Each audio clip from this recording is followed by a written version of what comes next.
Morning.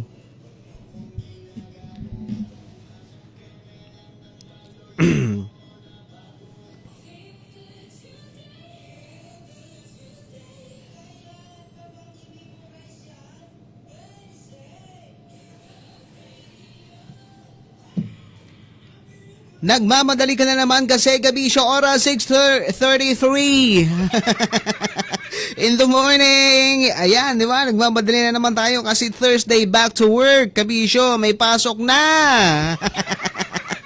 Hindi pwedeng hindi pumasok ngayon sa trabaho dahil mahaba-haba ang bakasyon mo, kabisyo, marami kang backlogs. Aminin mo, di ba? Mga kabisyo nating tawag dito long weekend vacation, umuwi kung saan, umuwi sa munisipyo nila, ayan, or natulog lang sa boarding house or sa bahay, aba talaga. Ganon. Diba? Back to work Tuesday mga kabisyo on a Feel Good Tuesday morning. Balita tayo. Kasama ko Ray Porter sa Love Radio. Kailangan pa bang i-memorize yan? Basic! Ito na nga sinasabi natin. Ako, ito na nga. Init ng ulo ng mga tao nung linggo eh. Well, araw-araw naman may mga may init ang ulo.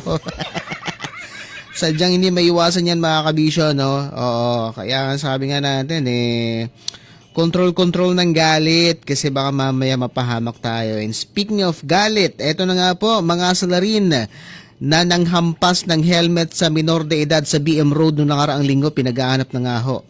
Humingi ng tulong humingi na ng tulong ang mga magulang ng 17 anyos na binatilyo na hinataw ng helmet sa BM Road San Pedro na makilala ang mga salarin sa poll sa CCTV ang paghataw ng helmet ng isang rider na sa binatilyo habang nakasakay sa motorsiklo nitong Sunday nga po mga kabisyo. Sabi nung nanay ng bata, mukhang doon din yata sa San Pedro,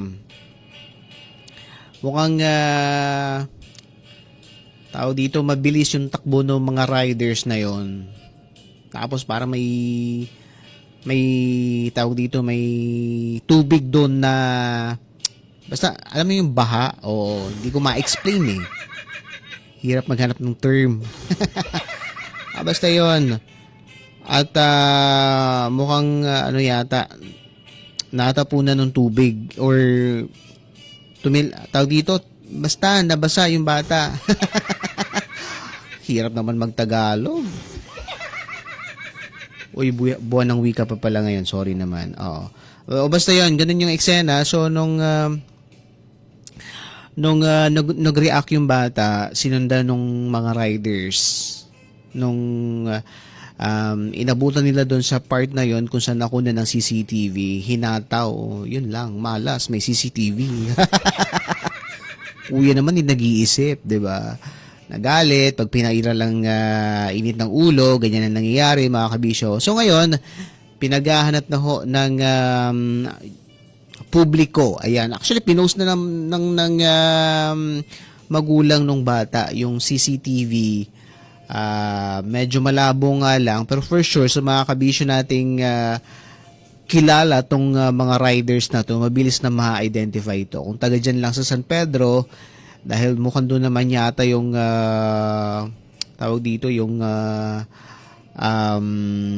direksyon ng mga riders, mga kabisyo, mabilis to makikilala, no? At alam mo naman ng mga netizens, mga marites sa marites yan. Gamitin natin yung power natin para matukoy itong mga lalaking to, no?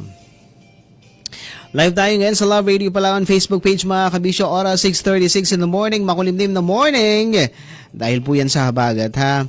Yung low pressure area ho ay nakakaapekto sa Central Luzon, Metro Manila, kasama ho ang Bicol region mga kabisyo. Ay, pasensya na talaga, kumanta ka na. Shout out na muna Sponge Cola, live tayo, pag-usapan natin ng mga ibang mga balita. Later, kaya naman tumutok ka pa rin sa Love Radio. Kailangan pa bang i-memorize yan? Basic. Pasensya na, Sponge Cola. Purado naman kumanta ito si Sponge Cola.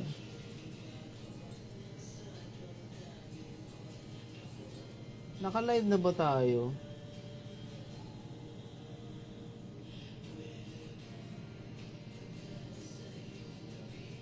Ay, naka-live na muna tayo. Huwag painitin ng ulo, huwag pairalin ng init ng ulo. Ano naman tong mga kuya natin.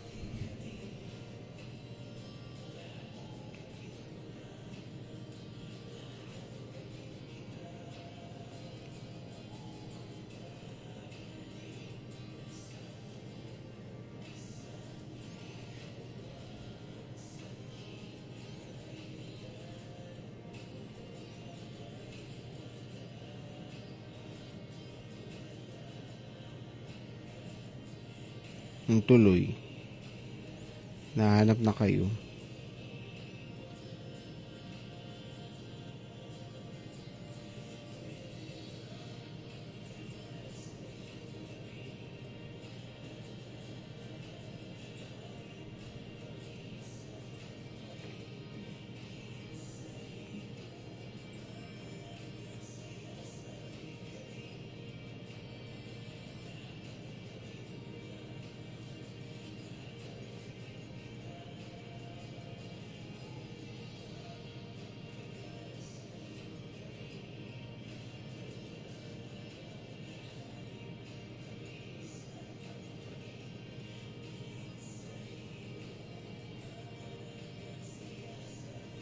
Wait lang, di ko pa naayos tong ano natin, balita.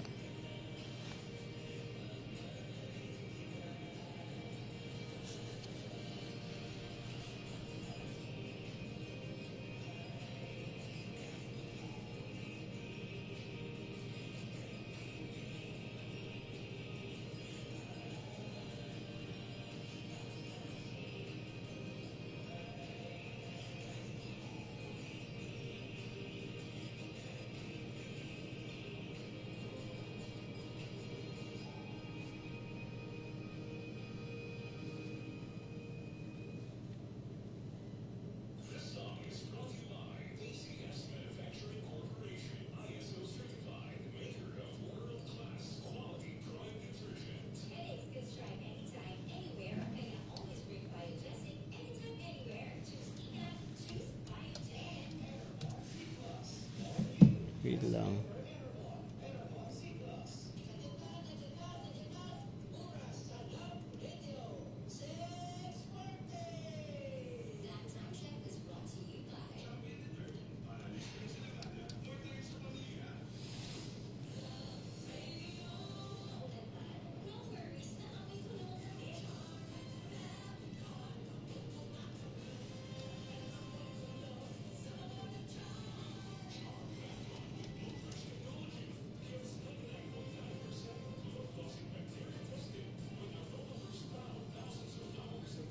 Ay,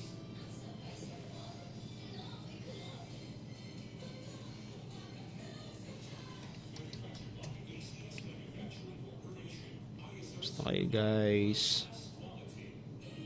52.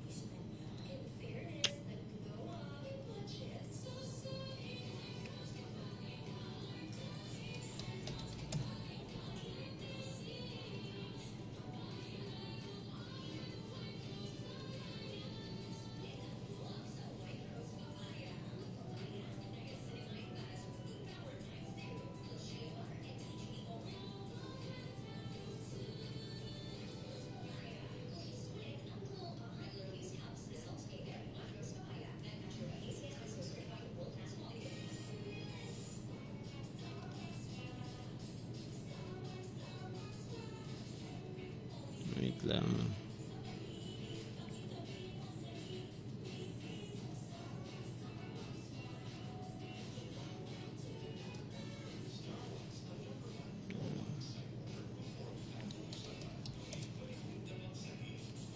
Lang guys.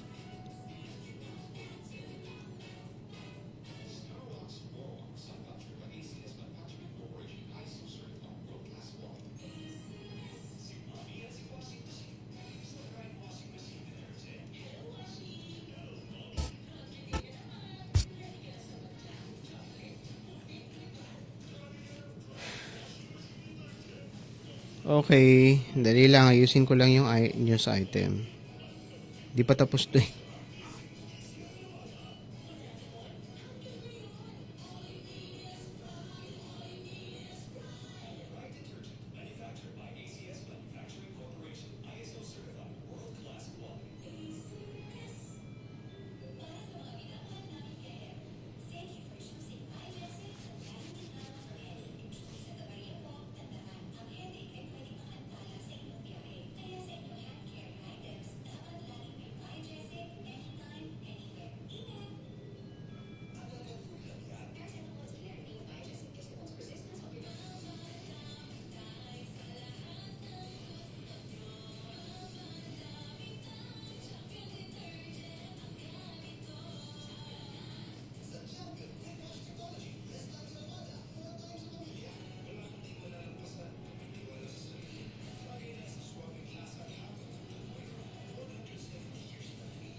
Morning guys.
Diwata, kay gandang diwata.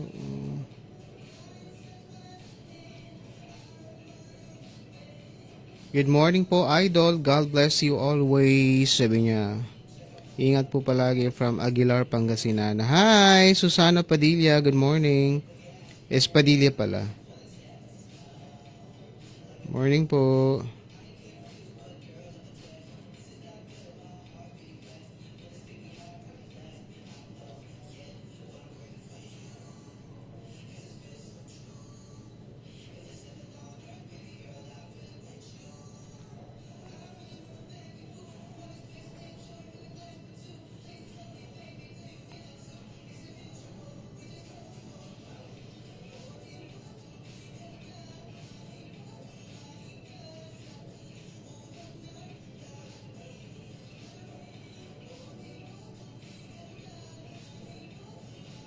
Good morning po, DJ Ray. Hi, Annalyn Ugayon. Good morning po.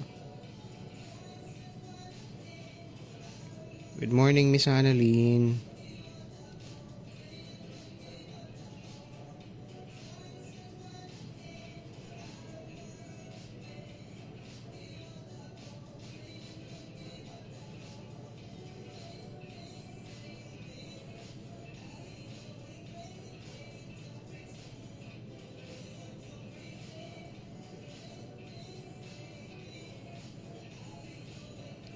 Sabi ni Phoebe Capasilio, dapat talaga bigyan ng aksyon sa mga nakakilala sa matatapang na tao na yan.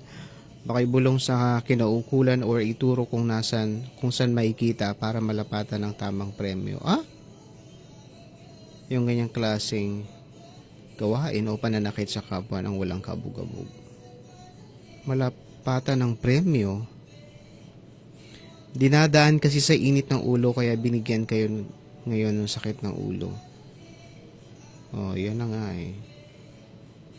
Pero hindi kasi natin alam din yung nangyari, ano? Kasi baka na-trigger din tong mga riders kasi, well, balansehin lang natin na kasi hindi naman natin alam talaga yung nangyari before nung paghampas. Kasi ang kwento ng nanay sa interview ni Kagawad Gerald was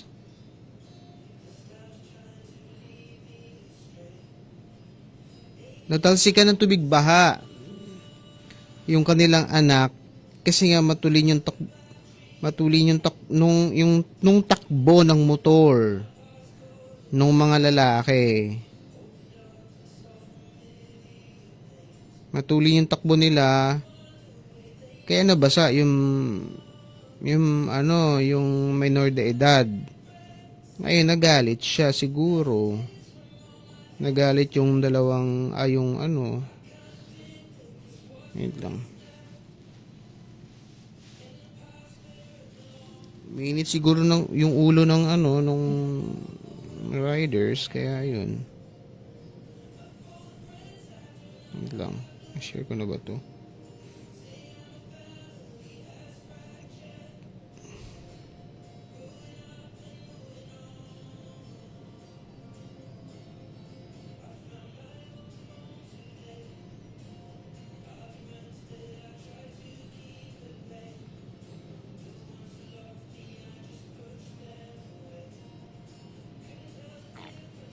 Hinampas ng helmet, ang sakit nun.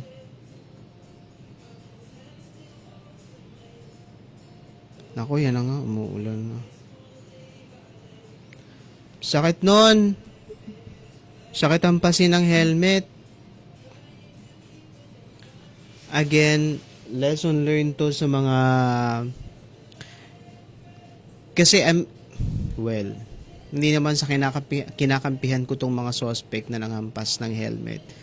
Kasi minsan may mga alam mo yung mga bagets na mapang-asar din. Hindi natin alam, baka pinakyuhan niya yung mga riders. Or baka yung sigaw niya na yun, minura niya, 'di ba? We don't know eh. Hindi natin alam yung buong kwento eh. Nakita natin yung paghampas lang eh. Kasi Hindi naman siguro magagalit ng ganun, matitrigger ng ganun yung mga riders na yun kung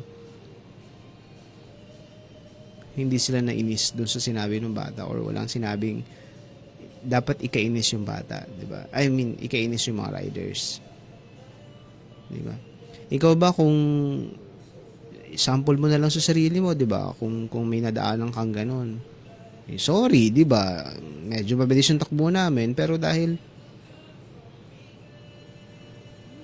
baka na-trigger din talaga, di ba?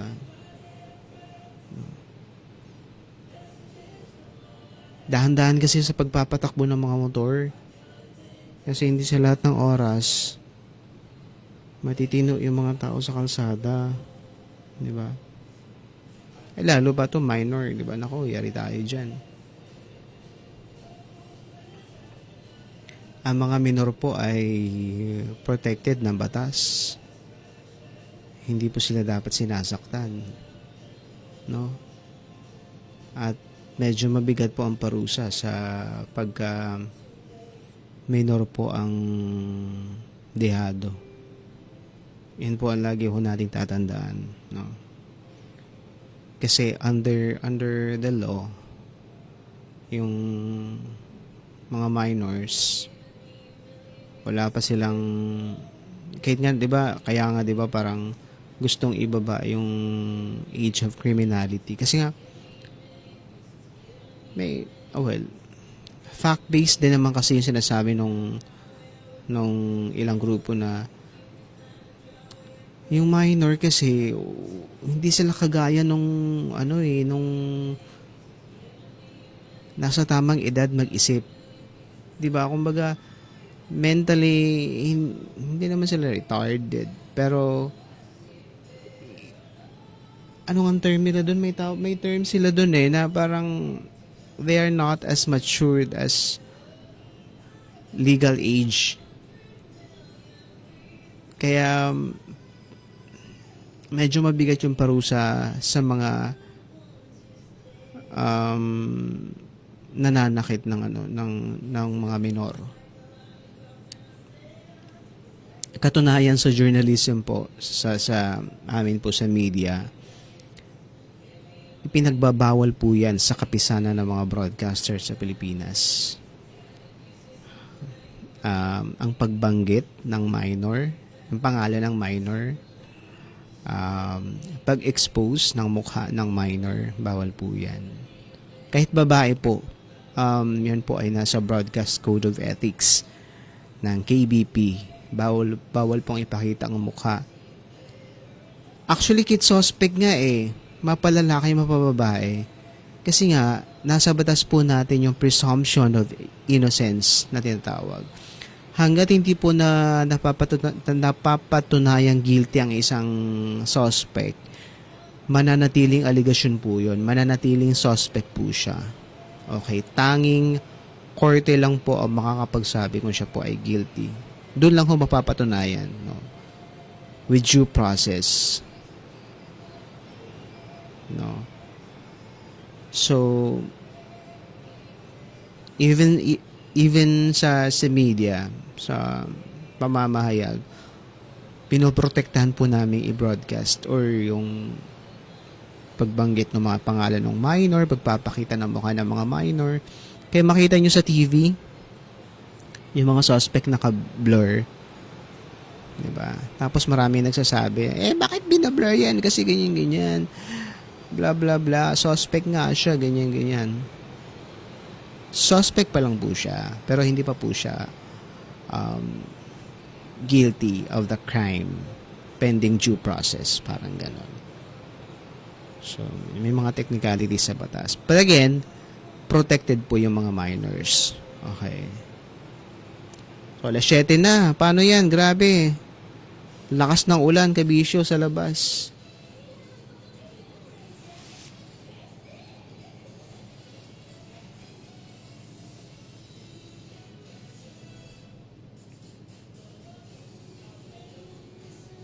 Morning, Susana Espadilla from Aguilar, Pangasinan. Time check lang tayo tapos out na ako.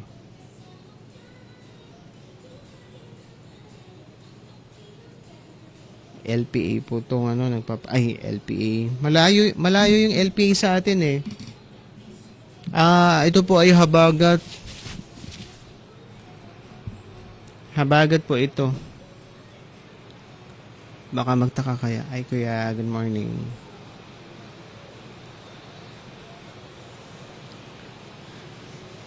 Habagat po yung nagpapaulan sa atin ngayon. Grabe yung ulan.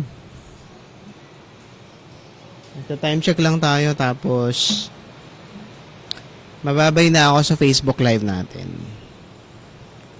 'Di ba? Yun talaga. Mag-init ulo ha.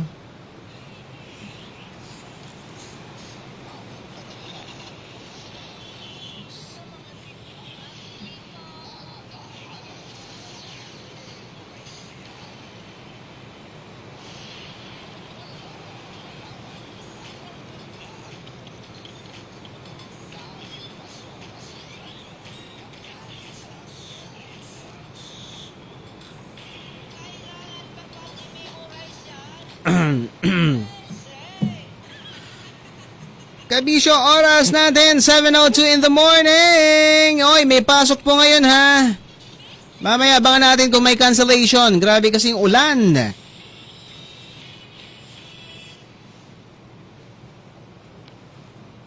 Bye guys.